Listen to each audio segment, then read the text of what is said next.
আর এই মুহূর্তে নজর রাখছি এসআইআর এর প্রতিবাদে ধর্ণা মঞ্চে মুখ্যমন্ত্রী মমতা বন্দ্যোপাধ্যায়, তৃণমূল নেত্রী মমতা বন্দ্যোপাধ্যায়। আজ ধর্ণার দ্বিতীয় দিন।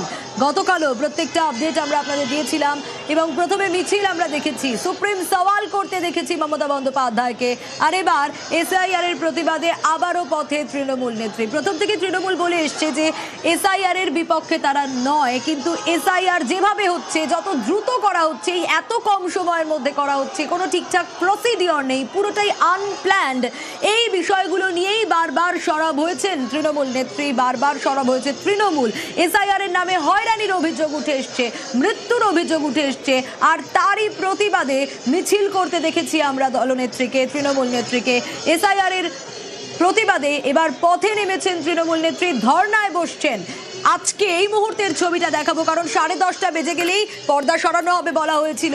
সোমরাজ রয়েছে আমার সঙ্গে। সোমরাজ, দেখো, ইতিমধ্যে ধর্ণা মঞ্চের পর্দা সরিয়ে দেওয়া হলো এবং মমতা বন্দ্যোপাধ্যায়কে আমরা দেখতে পাচ্ছি যে আজকে দ্বিতীয় দিনের যে ধর্ণা অবস্থান কর্মসূচি, সেখানে যোগ দিলেন মমতা বন্দ্যোপাধ্যায়।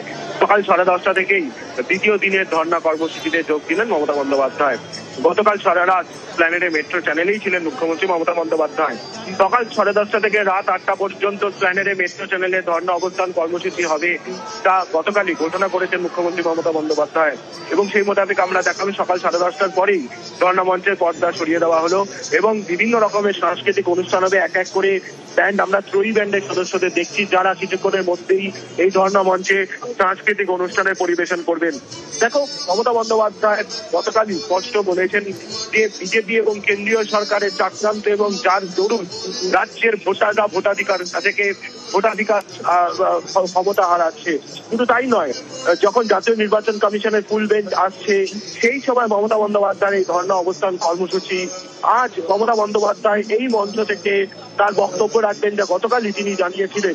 ইতিমধ্যে আমরা দেখেছি যে দ্রুত সাপ্লিমেন্টারি তালিকা এবং চূড়ান্ত ভোটার তালিকা প্রকাশের দাবি নিয়ে গতকালই তৃণমূল কংগ্রেসের সর্বভারতীয় সাধারণ সম্পাদক অভিষেক বন্দ্যোপাধ্যায় চিঠি লিখেছেন দেশের মুখ্য নির্বাচন কমিশনার এবং রাজ্যের মুখ্য নির্বাচনী আধিকারিককে।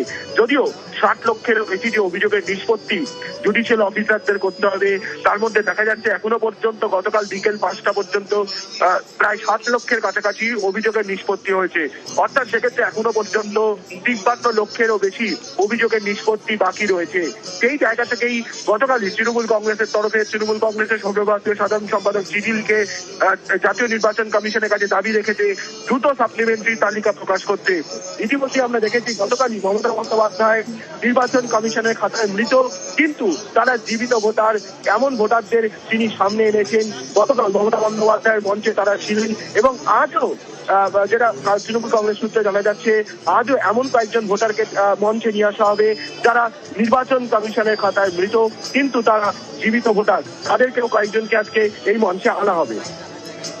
বেশ সোমরাজ, অবশ্যই আমাদের নজর থাকবে। এবং গতকালের পর আজ আবারও ধর্মতলায় ধর্নায় মমতা বন্দ্যোপাধ্যায়, মেট্রো চ্যানেলে তার টানা ধর্না কর্মসূচি গতকালও আমরা দেখেছিলাম। এবং ঠিক যেমনটা সোমরাজ বলছিল যে 10:30টার পরেই তিনি বসবেন এবং 10:30 থেকে রাত 8টা পর্যন্ত চলবে এবং এসআইআর এর নামে হয়রানি, মৃত্যুর অভিযোগ। এখনকার ছবিটা একটু জানতে চাই সোমরাজের কাছ থেকে আরো একবার।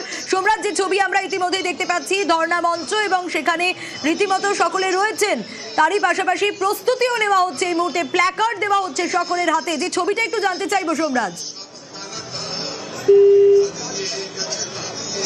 সোমরাজের কাছে আসবো। তবে তার আগে এই মুহূর্তে যে ছবি আপনাদের দেখাচ্ছি, 10:30 থেকে রাত 8টা পর্যন্ত ধর্ণা। এর আগে আমরা দেখেছি এসআইআর এর প্রতিবাদে দলনেত্রী তৃণমূল সুপ্রিমো মমতা বন্দ্যোপাধ্যায় তিনি কিভাবে একের পর এক প্রতিবাদ করছেন। প্রতিবাদ একের পর এক হয়রানি, মৃত্যুর অভিযোগ, যেভাবে সাধারণ মানুষের মৃত্যু। নজর রাখবো।